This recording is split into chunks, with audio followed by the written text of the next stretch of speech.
Testosterone replacement therapy. How young is too young? I'm cutting this video right now because I just got off the phone with a lady. It was a mom of a 23-year-old kid.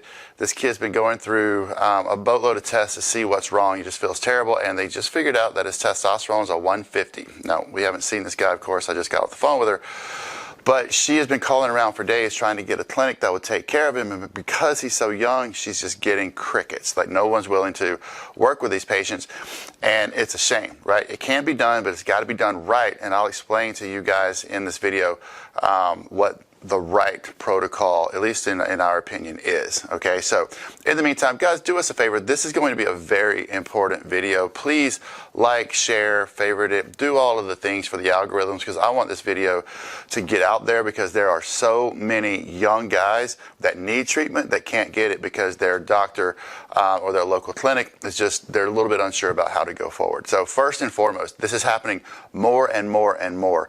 The graduating class of 30-year-olds has a lower and lower and lower testosterone score every year, to the point that we are now about 50% of the testosterone levels at like a 20 to 25-year-old that we were 50 years ago, right? That's, if that obviously stays like that, that's an extinction point. I mean, I don't think it will, but, and no one really knows why. Right? It can be environmental, it can be social, it can be our phones, I mean the foods, who knows? The estrogens and the plastics, I don't know. No one knows. And every time a study really tries to isolate one of these factors, they can't really do it with any meaningful display of evidence, you know. So nonetheless, it's a real thing. So there are a lot of guys that present to us and they have very low testosterone. Now, some doctors say ignore it, right? Because we don't want to mess up their fertility long term. Well, the problem is, and what they're missing with that concept, is that that patient's already compromised at the testicular level, right? If he can't make testosterone, he might not be able to make an optimal amount of sperm, and maybe not for a lot longer. Now, is that a guarantee? Of course not, right? But where there's smoke, there's fire, and the guy already has a problem at the testicular level, right? So you want to optimize that guy's chance of conceiving later on, or you want to intervene right now, and there's ways to intervene to make sure that he can conceive later on too. So what we do first, okay, is we look at a full workup, and we want to see what his LH and FSH hormones look like, right? So testosterone is made at the end of a cascade of hormones.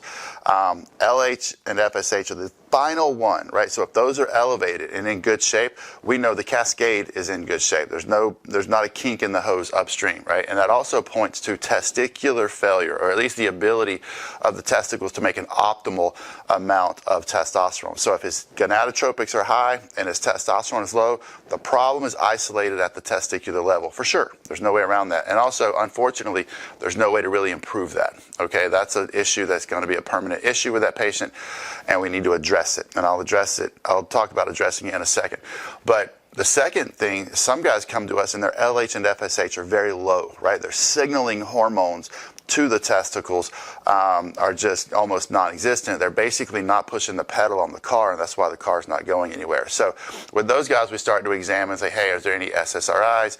Are you smoking too much weed? There's going to be a lot of lifestyle factors that go into that. But that guy can be fixed with a monotherapy a lot of times, right?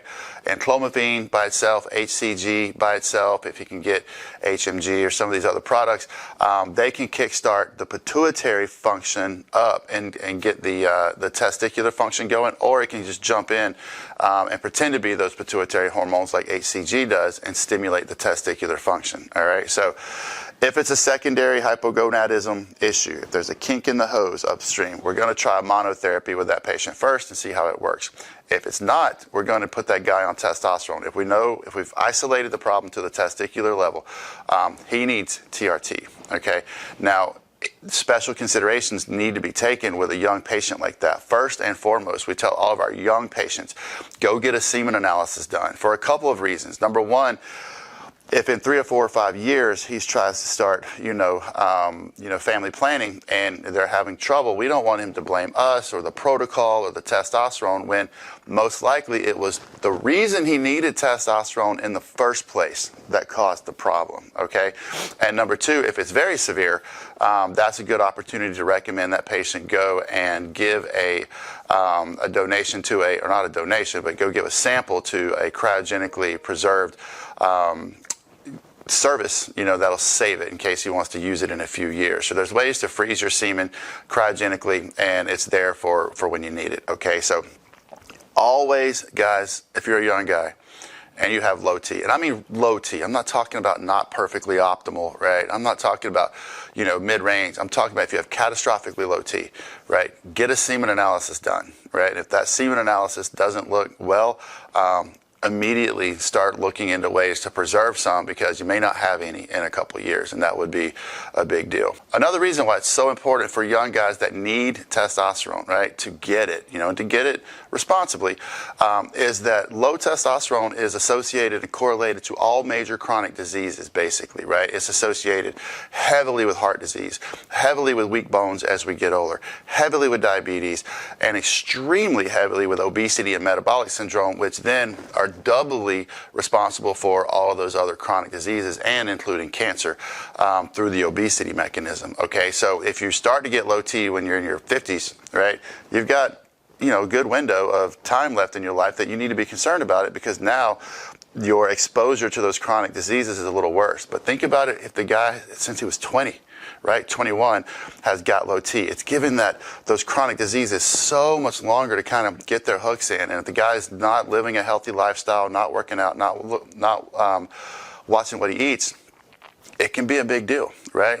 You're literally predisposed for a much, much, much greater amount of time to those conditions that cause all those chronic diseases. So in our opinion, man, the younger a guy is, when he really needs testosterone, right? When he really needs it, the more important it is to get it. But it's got to be done responsibly. It's got to be done with considerations for fertility taken. And a lot of times those considerations mean, hey, go freeze some and keep it for whenever you need it later. So guys, if you have any questions about this, let us know. If you do get the runaround from your doctor or another clinic and you need testosterone replacement, give us a call. We're happy to guide you. If we can't take care of you because we're not licensed in your state, we are now affiliated with good clinics that we have personally vetted in all 50 states. So we're getting a lot of questions from TikTok and Instagram and YouTube from states that we can't really help the guys in. So we wanted to make sure that we can accommodate and assist as much as possible. So give us a call if you need a hand. We're happy to help. You guys have a good day. Thanks.